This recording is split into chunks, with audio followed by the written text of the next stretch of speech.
All right, let's just cut right to the chase today. We finally got our hands on the April 2026 memo from Oaktree Capital's Howard Marks, and honestly, we are stripping away all the CEO speak and the corporate fluff for this explainer.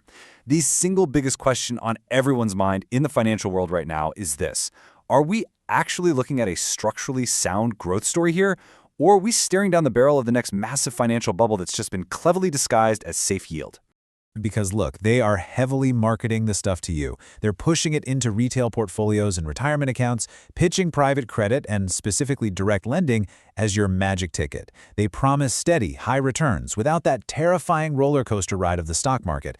But guys, when a new financial innovation suddenly becomes the ultimate consensus solution and money just floods in blindly, you really have to stop and ask yourself what's actually going on behind the curtain. So today, we're putting on our detective hats. We're going to dive into the raw data and the hard truths buried in this memo to keep you from making a massive mistake with your money. So let's look at the actual math. $2 trillion. That is the exact size of the direct lending gold rush right now. To put that in perspective, just 20 years ago, this entire private credit sector was barely a blip at about $150 billion. So we've seen an absolute, downright explosion of capital pouring into this space. Why? Well, after the global financial crisis, traditional banks completely pulled back on lending, and Wall Street happily stepped right in to fill that void, lending directly to private equity-backed companies. And you know how this story goes. When there is that much money frantically chasing deals, basic underwriting standards almost always go right out the window. Now I want to anchor our entire discussion right here to the physical memo itself. This isn't just wild speculation. We are pulling back the curtain on elite, institutional-grade analysis. Marx lays out the complete history of credit, tracing it all the way from high-yield bonds back in the 70s to broadly syndicated loans in the 90s, straight through to the retail direct lending vehicles they're pitching today. And he points out a totally fatal flaw. The vast majority of the hundreds of direct lending firms operating today were literally created after the 2008 crisis. Let that sink in. That means they have never actually been tested in a real economic storm.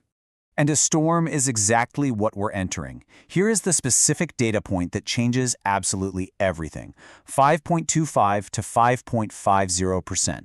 That is the exact jump we saw in the Fed funds rate. Think about it. For 13 straight years, between 2009 and 2021, private equity had this unbelievable tailwind because they could borrow money at essentially 0%. It was free money. But this brutal spike in interest rates completely threw sand in the gears of their leverage machine. Suddenly, the debt they used to buy up all these companies is absolutely crushing their profitability, because it turns out gravity actually does apply to Wall Street too. So where exactly did all this borrowed money go? Well, look at how this breaks down. If you look at high-yield bonds, software debt makes up just 4 to 5% of the market. Broadly syndicated loans, that's about 10 to 15%. But direct lending, a massive 20 to 30% of the debt, is concentrated purely in software companies. Private equity firms went on a total shopping spree, aggressively acquiring these software companies at completely absurd multiples. We're talking roughly 20 times EBITDA, and they levered them up to the absolute limit using direct lending. Which brings us right to the classic anatomy of a financial bubble. Let's weigh this out. On one side, you have the pitch you've been hearing nonstop. They say private credit offers amazing high-risk adjusted returns, it's totally safe, and hey, there's zero price volatility. But the reality is far more concerning. The only reason there's no price volatility is simply because these loans aren't actively traded on an open market. You literally just can't see the price dropping. So the actual reality is high volatility adjusted returns, managed by completely untested firms wrapped inside an extremely illiquid vehicle.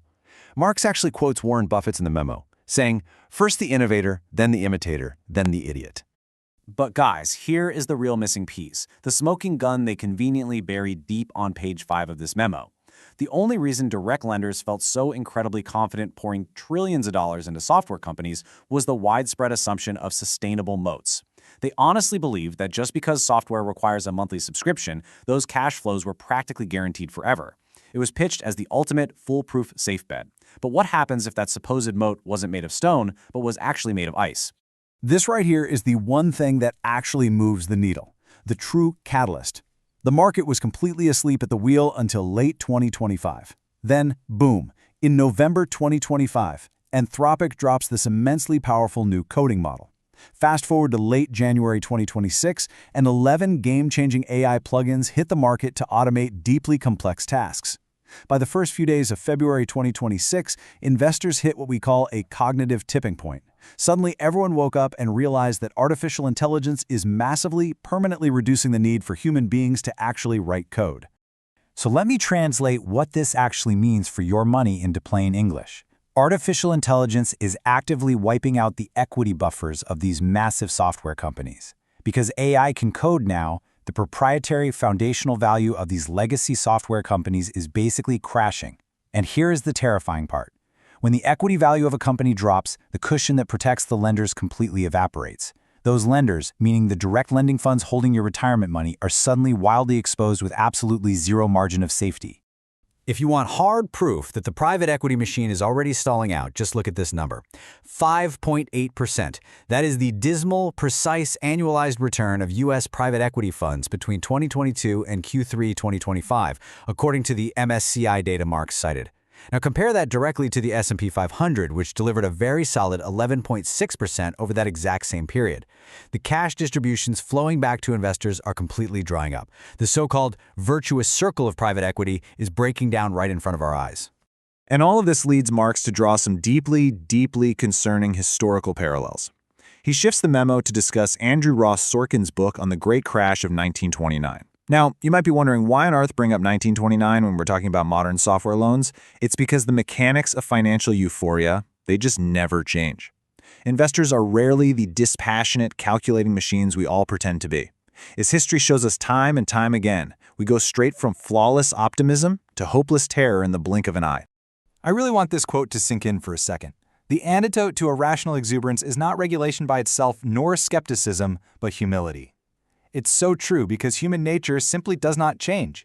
People are always going to find shiny new ways to convince themselves that the good times will last forever, and they will always dress up their hopes as absolute certainty. During a massive mania, yeah, the true believers make the most money, but when it all inevitably crashes, it's the skeptics who actually survive. Marx explicitly maps out the exact 3 fatal flaws that caused the 1929 crash. And the terrifying thing is, they map perfectly onto today's retail direct lending vehicles. First, selling investments to the general public without any real regard for suitability, which is exactly how they're aggressively pushing direct lending to retail right now. Second, providing heavy leverage to buyers. This massively magnifies the downside risk, a fact that is very conveniently left out of their slick sales pitches. And third, that incredibly deadly mismatch between illiquid underlying assets and short-term loans. Think of this as your ultimate survival checklist. And let me tell you, today's private credit market is ticking absolutely every single box. So here's the absolute brutal reality that you have to confront today.